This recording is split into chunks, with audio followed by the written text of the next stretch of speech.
It's finally the day that we've been waiting for. The Knicks preseason has begun, and we were disappointed. They actually get... Okay, let's get into the video.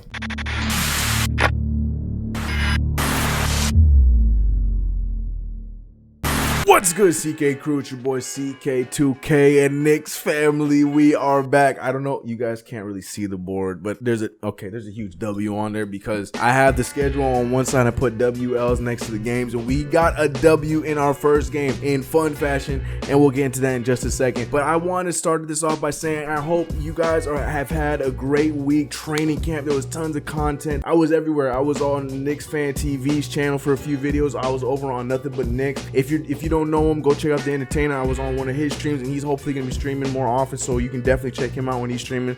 All of these are guys that I really love. Very excited for this season because all these great content creators and bloggers and stuff are just blowing up with content. All that being said, if you haven't already, follow me on my socials. I don't know where I put them now, but they're all CK2K on Instagram and on Twitter. Go and follow them. We're having a good conversation, like talking to you guys. It's fun things. I'm just excited for the season. All right, and we had a preseason game that was enjoyable and really fun to watch, and let's get into the nitty-gritty. Now, leading up to this game last week, I didn't really do much for training camp, but what was basically the main topic of discussion was pretty much the starting five. We didn't really know who the starting five was going to be up until Fizdale revealed that to us, and he ultimately came with a decision for Trey Burke, which is what I expected, Tim Hardaway Jr., Kevin Knox, Lance Thomas, and Enes Kanter. So I think the only real surprise was Lance Thomas, and it's not a bad surprise because Lance Thomas turned out to be probably the biggest and best highlights of the entire game, and I was very happy that he played. It was great stuff. February,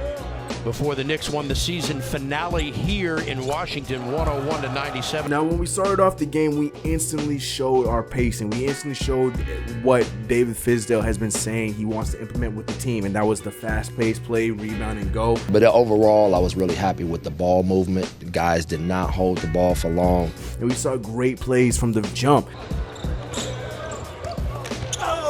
Driving and scoring. The Wizards allowed 72 first-half points in that game on 64% shooting. And I know that, especially on Twitter, this surprised a lot of people who are not Mudiay fans like I am and don't really see what he could be. So when people saw him come off the bench before Frank Ntilikina came up, that was a red flag for a lot of people. But Mudiay, even though he missed a lot of the same shots that he missed in the past around the rim and was hitting the floor hard and wasn't really getting anything out of it in the first quarter. Capitals in the playoffs, and to see it finally pay off with a Stanley Cup is a lot of fun to watch. He was still taking a lot of great high percentage shots that he just needs to finish. And I know that's probably the biggest knock that we were giving him last season, but at the same time, you could see that with the pacing and with what the type of game we're playing now, this really fits his style probably better than a lot of the other point guards. Because what happened was, other than like Kevin Knox, whoever else had the ball and ran down, their thought process wasn't to pass or wasn't to give anybody. Their thought process was, I'm going to go score this myself, which, yes, in some cases it worked. In some cases, like Kevin Knox, who got to the hoop, and if he didn't finish, he more times than not got fouled and went to the line, which was great to see. Now, probably one of the biggest not complaints, but one of the biggest things that really stood out to me this game that I'm not a fan of yet, and I don't think I'll ever be a fan of, because I know this is something that Jeff Hornacek tried, and I know a lot of people want to see him do it because they think he's not a natural point guard. But we saw Frankie playing the off guard a little bit too much, and it just doesn't match his game, in my opinion. Frank is the kind of guy that gets other people a shot. You know what I mean? Like, yes, we want him to be aggressive. Yes, we want him to look for his own shot. But Frank Ntilikina is the kind of guy that is good at providing and good at controlling the offense and controlling it for other people to get started and get going. But when you have him off the ball, I just feel like we're not getting the full Frankie experience, and that's cheapening not just him, but the team's overall result. You know what I mean? So it's a small thing. It worked out. I feel like Frank, had a rough start to the preseason, which is okay, which is fine. Like, we have a billion point guards, and that's probably gonna happen throughout the season. I think Frankie's gonna take a little while before he gets his sea legs and gets into this new system. I really feel like the system is going to fit him well. This was the first game that we're going to see them all play together. This game, we're not going to get anything except for the fact that Kevin Knox and Mitchell Robinson are for real. Kevin Knox went up there and dropped 13 points and got 10 boards on. Kevin Knox looked so spectacular. Yes, in the first half he wasn't really hitting the three ball. He wasn't really hitting the shots on a high clip, but the second half he came out and showed that he is very versatile on offense. And not only that, he's a smart kid. For how young he is, he's a smart kid. The way he gets to the hoop, the way he moves the ball, the way he gets open, the way he gets other people, the way he fills the lanes. It is so beautiful to watch, and the little things he does. His defense, it could use some work because Otto Porter was getting some shots over him, but at the same time, he was making some great defensive moves that, worked out for everybody overall, and I really loved that. Honestly, as great as of showing he had, Mitchell Robinson had the better game. That's not saying anything against Kevin Knox. Kevin Knox had an extraordinary game, but just the fact that a lot of people are expecting Mitchell Robinson to slowly get into the rotation and slowly get into the scheme of things. Nah, Mitchell Robinson was getting oops back and forth. He was getting rebounds and dishing it, and the fact that he's playing great defense, getting blocks and going down the court and getting the same alley-oop in the same play. Mitchell Robinson was out there looking pretty polished. Now, I know it's the first preseason game and he's gonna have bumps and bruises, especially the first game that he plays in the Garden. I know it's gonna be a little bit rough. I do believe that he is going to be at some point in this rotation, even though in past videos I have been saying I don't think he's gonna break the rotation right away. I take that back wholeheartedly. And Mr. Mitchell Robinson, if you're watching this video, my bro, I'm so sorry that I dissed you. You are for real, and you are continuing to show that every game you play. My B, bro, my B. Hey, what's good, y'all? Forgive my phrasiness. I'm editing right now, so I'm in editing mode. So when you edit, you don't end up looking like the most beautiful icon in the world, all right? So I realized going through this, I didn't even bring up Mitchell Robinson and Markieff Morris, that whole thing that went on, because I was so hyped about everything else. So I want to address that real quick. Shout out to Mitchell Robinson. I tweeted about it, making a little joke at Markieff Morris, but shout out to Mitchell Robinson for being the bigger man in that situation, even though he's taller, but you know what I mean? The fact that a rookie is able, like, he started it, let's be honest, Mitch started it, but at the same time, he didn't bitch out, but at the same time, he did do the right thing and realize that the situation escalated. I want to stay in this game, I want to be here for the team to win, so I'm gonna back up, but didn't really just start it and then be like, my bad.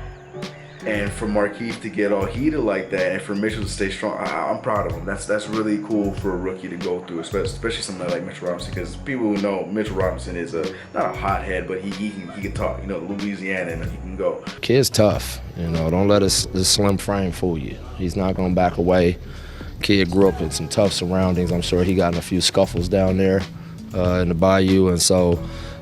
That's who we are. That's the Knicks DNA. We're gonna keep holding on to that. So I wanted to talk about that, show that here, talk about it a little bit. I don't think there's much to it. It's preseason. I don't think this is gonna turn into no rivalry. Markieff Morris versus Mitchell Robinson the next time they play. I know they're gonna mention it next time we play the Wizards. Actually, we play the Wizards again here soon.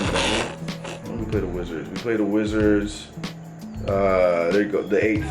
I know it's probably backwards, but we played them the 8th, so maybe they'll bring it back up and there might be some little thing, but whatever. All right, back to what you was watching. Okay, look at this crazy. What is going on? Okay, all right, back to the video. Switch it back. My last thing before I end this video, I'm so sorry for rambling on, I'm just so excited the season's back, was Lance Thomas. I have been preaching this in videos. Hopefully I can find the clips, and if not, you guys, the receipts are in the playlist and in the channel. I have been saying from the jump, when a lot of you guys have been thinking that we trade Lance Thomas. Lance Thomas is very valuable to this team.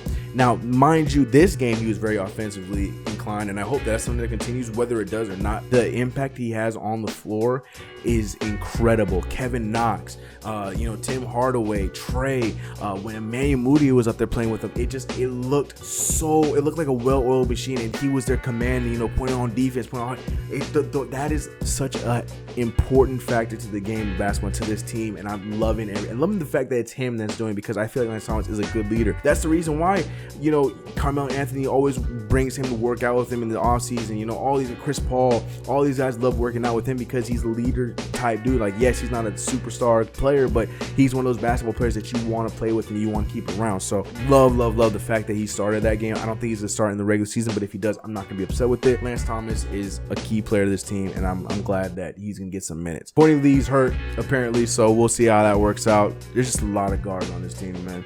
But let me know y'all opinion. How do you guys feel about the game? So don't get too crazy. I don't want too much. Knicks going to the playoffs. Oh, no. Chill. It's the first game of the preseason. Remember, it's the preseason. Okay.